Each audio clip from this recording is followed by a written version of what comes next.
My parents secretly invited my brother to my wedding without even mentioning it to me, so I decided to give a toast exposing how he had slept with my ex years ago. Now, his pregnant wife has filed for divorce. Buckle up. This is going to be a long one, so I apologize in advance. I'm a 32-year-old man, and just last week, I married the love of my life, Meg, who's 25. The wedding itself was absolutely beautiful, but it didn't pass without its share of drama that, honestly, could have been avoided. Thanks to what went down, my brother might be on the verge of a divorce, and now I'm stuck in the middle of this storm. My family hasn't stopped calling or pestering me to fix things, but the truth is, I don't think I'm in the wrong here. That's why I'm turning to you for your thoughts and advice. Let me start with some context. I've never had a great relationship with my older brother, Colin, who's 34.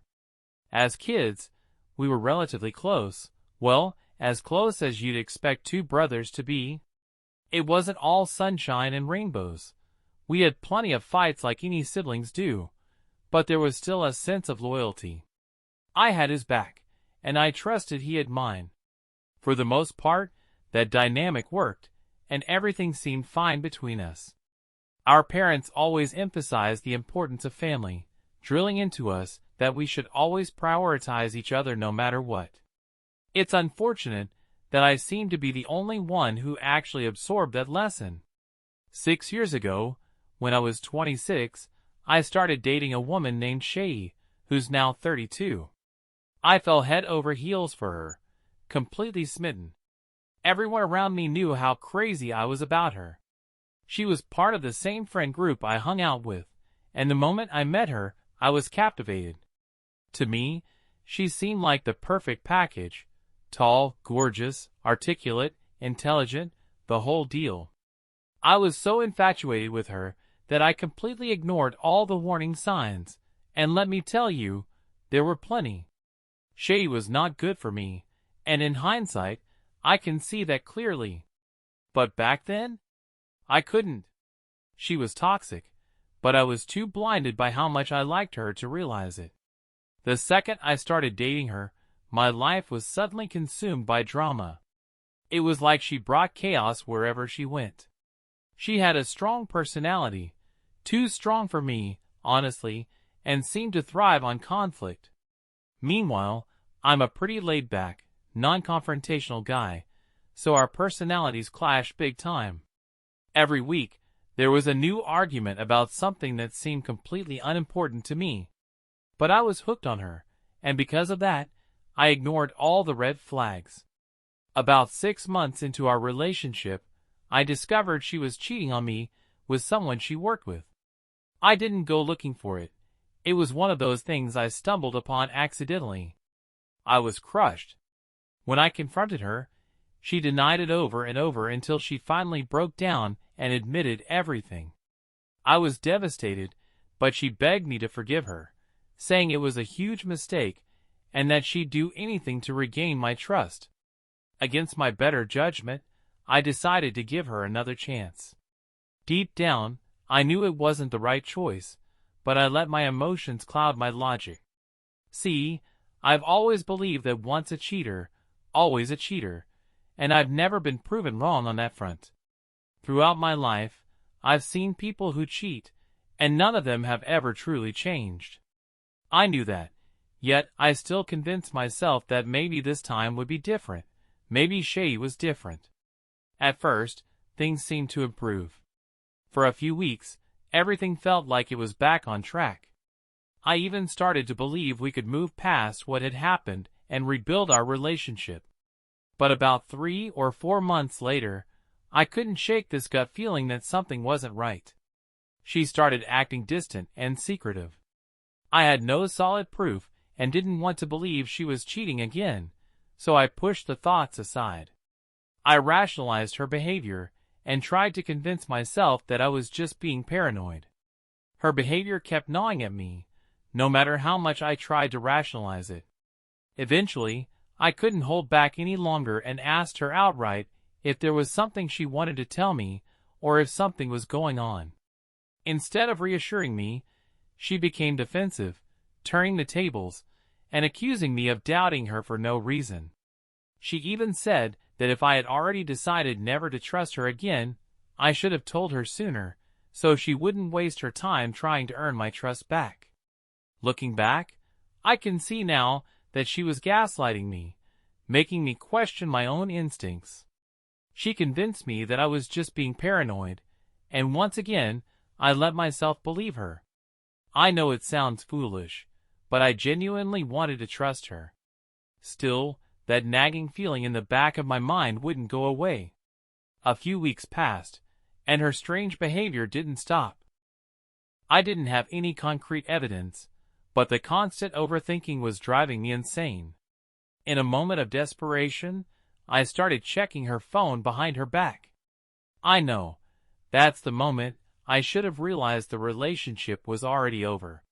Trust was gone, and even if her phone had been clean, the fact that I felt the need to check it spoke volumes.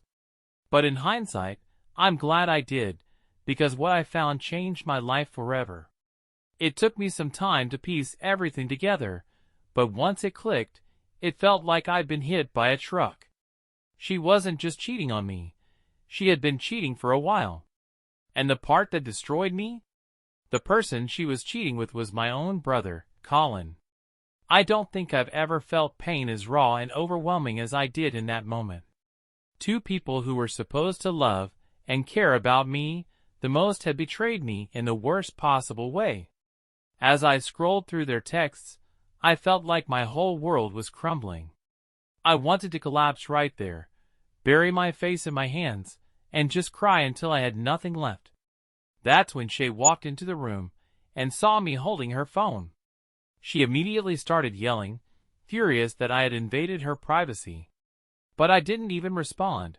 I just showed her the messages I was reading, threw the phone against the wall, and stormed out of the house.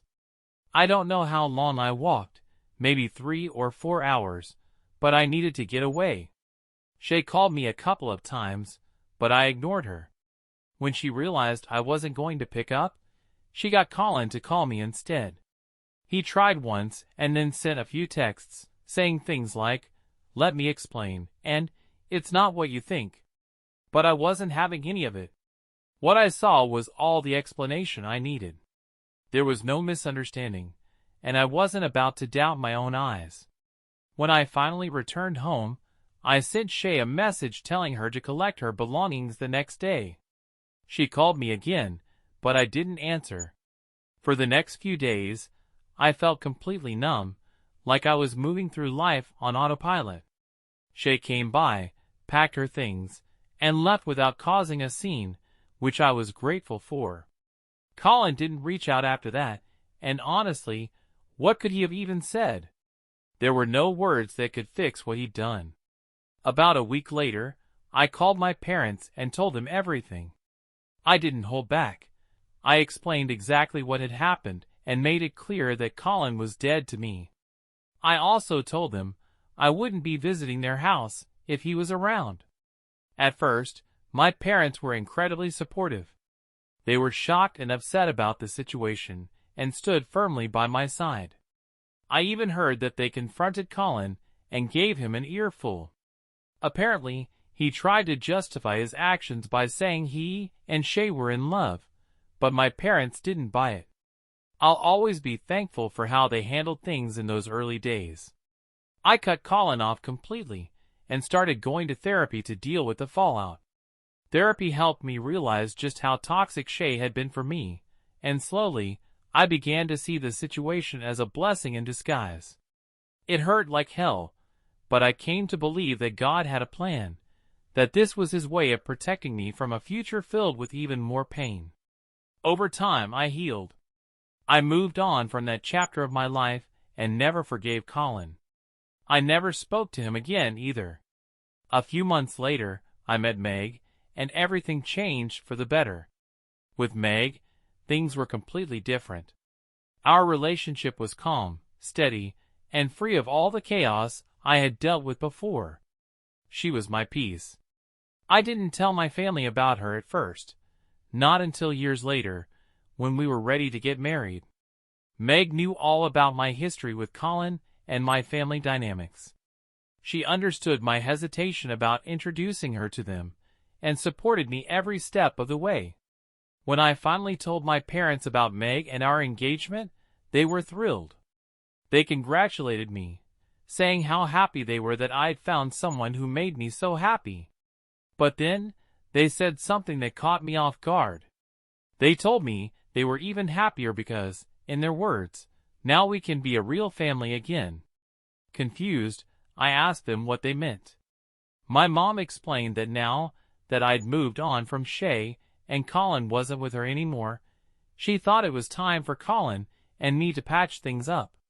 She genuinely believed we could put everything behind us and move forward as brothers. Her words left me stunned. I couldn't believe she'd even suggest something like that. But I bit my tongue and tried to be respectful. I told her I understood that she wanted the family to be whole again, but I made it clear that my feelings about Colin hadn't changed. It wasn't about Shay anymore.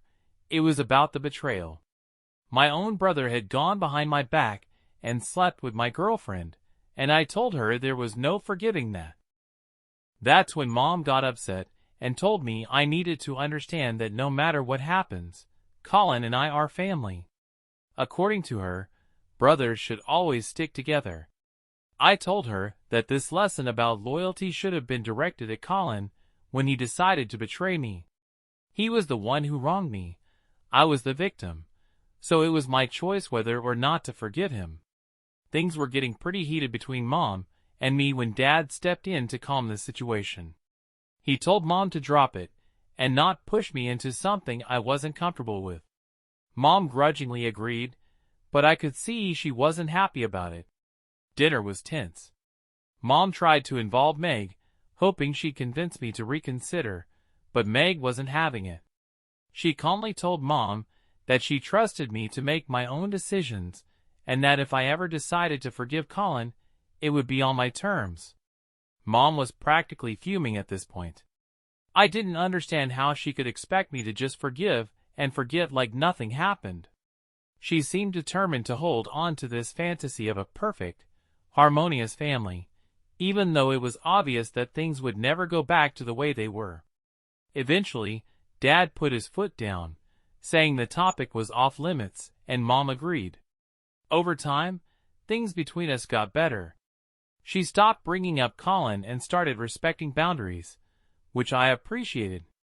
However, I had no idea that my parents were planning something behind my back, a little intervention that would end up wrecking what should have been the happiest day of my life. Mom was involved in the wedding planning alongside Meg's mom. She knew all the details, the guest list, the dress code, every last preparation. She didn't do anything suspicious during the planning period, and even apologized to me for pushing too hard about Colin.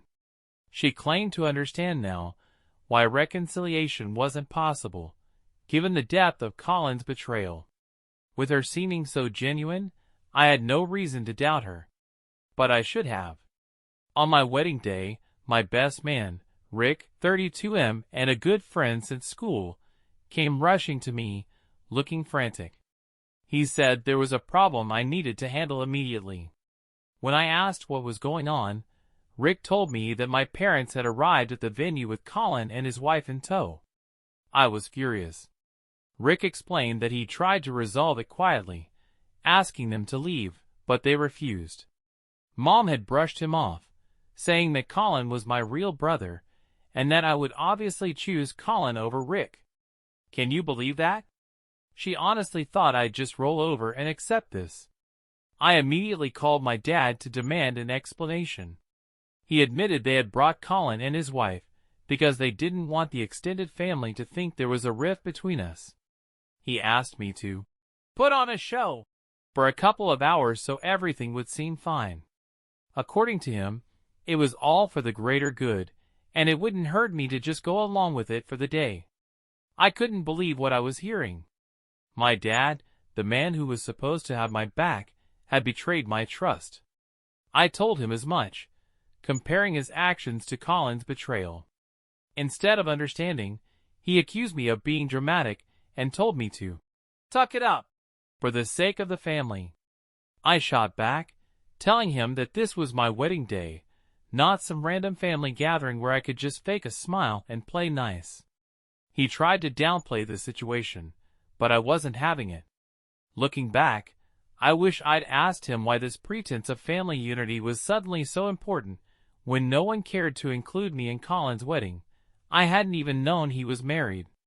At the time, though, I wasn't thinking clearly. I was consumed by blind rage.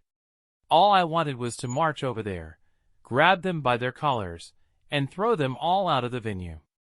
I didn't care if it caused a scene or tarnished the family's reputation. The only thing on my mind was getting them out. Rick approached me with an idea that was less about violence and more about getting back at everyone in a much more vindictive way. He told me there was only one way to make things right, and if I was willing, we could pull it off. The plan sounded good, but I couldn't help but think it was a bit too much drama for a wedding. I didn't want to ruin Meg's special day. I told Rick I'd think it over and let him know later. The wedding went smoothly, but Meg noticed that Colin and his wife had arrived and asked me what was going on.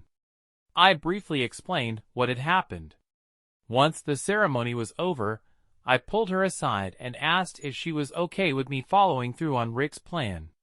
She hesitated at first but said that if this was what I needed to do to set things right with my family, there was no better time or place than now.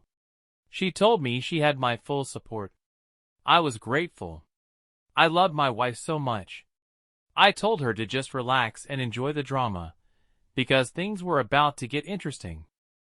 As the evening unfolded, close friends and family started making toasts. Rick initiated the plan. The idea was for me to give a toast to Colin, explaining to everyone how his actions, sleeping with my ex-girlfriend and causing our breakup, ultimately led me to meet Meg. It would be brutal for Colin and my parents, but they deserved it. They cared more about the family image than they ever cared about my feelings, and it was time I exposed the truth. I would tear apart the facade they had worked so hard to maintain.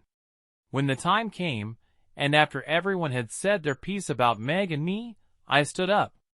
I don't remember exactly what I said, but here's the gist. I started by raising my glass to my dear brother Colin. As soon as I said that, I could see the color drain from his face and from my parents. His wife, though, looked utterly confused, and I had a feeling she didn't know the real reason Colin and I were estranged. To make matters worse, she was pregnant, which made me even angrier. Why the hell was he bringing his pregnant wife to my wedding, trying to steal the spotlight? I continued with the toast. I said that Colin and I had been brothers for as long as I could remember, but even though he had betrayed me worse than any enemy, I still had to thank him because his actions had led me to Meg. I went on to explain how I had fallen for a girl who wasn't right for me when I was 26, but I was too young and naive to see it. It was only when she committed the ultimate betrayal that I realized I had to leave her. Then I dropped the bomb. I revealed to everyone that my ex had cheated on me with Colin, and that was the final straw that made me end the relationship. That breakup pushed me into a healing journey that ultimately brought me to Meg. I didn't stop there. I told the crowd that I'd held a grudge against Colin for 5 years, but I was grateful to my parents for secretly bringing him and his wife to the wedding so I could finally express my gratitude. I thanked them for making it possible for me to be here today with the love of my life. The crowd gasped. I could see Mom on the verge of tears, and Dad was looking down at his hands. No one could diffuse the tension. I had said everything there was to say, and there was no turning back now. Colin's wife, honestly, I don't even know her name, looked at him with disbelief. Colin couldn't meet anyone's gaze. It was humiliating for him, and I didn't care. Neither Rick, Meg, nor I did anything to make it less awkward. My parents were sitting there, staring at the ground. Dad was fidgeting, and Mom was desperately trying to hold back tears. Even her quiet sniffles could be heard in the dead silence of the room. It was so still, I swear I could hear my own heartbeat. After my toast, I just sat down and started eating, while everyone's attention remained on Colin and my parents. Finally, Colin's wife stood up, apologized on his behalf, thanked us for having them at the wedding, and then stormed off. I felt bad for her, I'll admit. She didn't deserve any of that humiliation, but I couldn't help it. Colin and my parents needed to face the consequences of their actions, and unfortunately, she got caught in the crossfire. My parents and Colin left soon after, and that's when the real fun began. However, my parents, especially Mom, bombarded me with text messages saying I had no right to air the family's dirty laundry in public, and that I had completely destroyed their dignity in front of everyone. I didn't respond. I wanted to enjoy at least part of my wedding. Mom. Since then, Mom has been texting Meg, and I can tell it's starting to get to her. I told Meg to block her, but Mom just keeps texting from different numbers or sending messages from new Instagram accounts. All this negativity is having a serious impact on Meg, and I feel terrible for subjecting her to this. She doesn't deserve it. She's the one who saved me from the mess I was in, and here I am dragging her into this nightmare with me. It's just not right. I've asked Mom to stop involving Meg in the drama, but she insists that I'm the one who brought Meg into it by causing that scene at the wedding. Now, she says, both Meg and I will have to face the consequences of my actions. I know there's no point in arguing with my mom. She's stubborn, and nothing I say will make her see things from my perspective. Plus, I can't exactly blame her because what I did was vindictive. I just can't help but feel guilty. Because of my little revenge stunt, Meg is suffering, and that's the last thing I want for her. I don't know how to get Mom off our backs. It feels like I've only caused more trouble than it's worth. Update 1. I got a call from my sister-in-law, Amy. I didn't have her number saved, so I picked up. She was really polite and apologized for calling without any prior notice. She said she wanted to meet with me and hear my side of the story because Colin had told her something completely different. She begged me not to tell anyone in the family about the meeting. I told her that I didn't speak to them anyway, so that was fine. Honestly, I was torn about meeting her. But Meg said we had to help her out. Amy's pregnant, and she deserves to know who Colin really is. Even though it's going to cause more problems, I know Meg is right. Amy hasn't done anything wrong, and she deserves the truth. I can't be the one to ruin her life when she hasn't hurt me. So I agreed to meet with her, though I'm really nervous. This has already spiraled far beyond what I thought it would, and I'm not sure it'll end well for Colin. I don't feel sorry for Colin. That bastard deserves everything that's coming his way. But I don't want to get tangled in more family drama, especially not with Meg involved. I'm hoping this meeting goes well, though I doubt it will. I saw Amy's reaction to the whole scene at the wedding, and I know the drama isn't going to end just because I'm meeting her today. Update 2. The meeting went okay, I think. I felt so bad for her. She came alone, and she's really pregnant. Looks like she could go into labor any minute. She seemed like she'd been crying, which broke my heart. Thankfully, Meg was there too, so she helped ease the tension a little. I asked Amy if she had any questions, but she just said she wanted to hear the whole story from the beginning. I told her everything, how I found out about Colin, and what went down when I confronted him. I even explained how Mom had been pushing me to make things right with Colin because of family. I asked her what story Colin had told her, and she said that Colin had told her Shay and I were just friends, but that Shay had fallen for him. Colin said that he secretly had feelings for Shay all along, which is why he ended our friendship. According to him, it was only a year after that when he and Shay got together, but their relationship was brief. I told Amy that was all a complete lie. I don't know how long Colin and Shay were together because I never even bothered to find out. I asked her if my parents had told her the same story Colin had, but she said no. She explained that Colin had told her it was a very sensitive subject for the family, and since I had cut them all off, my parents didn't really talk about me much. She said it was rare for me to even come up in conversation whenever she saw Mom and Dad. I asked if they had invited her to the wedding, and she said it was mostly Mom pushing them to go. Amy didn't want to attend because they hadn't received an invitation, and she was also aware of the tension between Colin and me. But Mom had practically blackmailed them into coming. Colin didn't want to attend either, but Mom kept insisting that we needed to let go of the past and be a family again, especially for the baby. Amy said she thought maybe I had hinted to Mom that I wanted Colin there, so Mom never actually checked with me. She never imagined the reality would turn out the way it did and turn her whole life upside down. I felt really bad for her, but there wasn't much else I could do. I told her to reach out if there was anything I could do to help.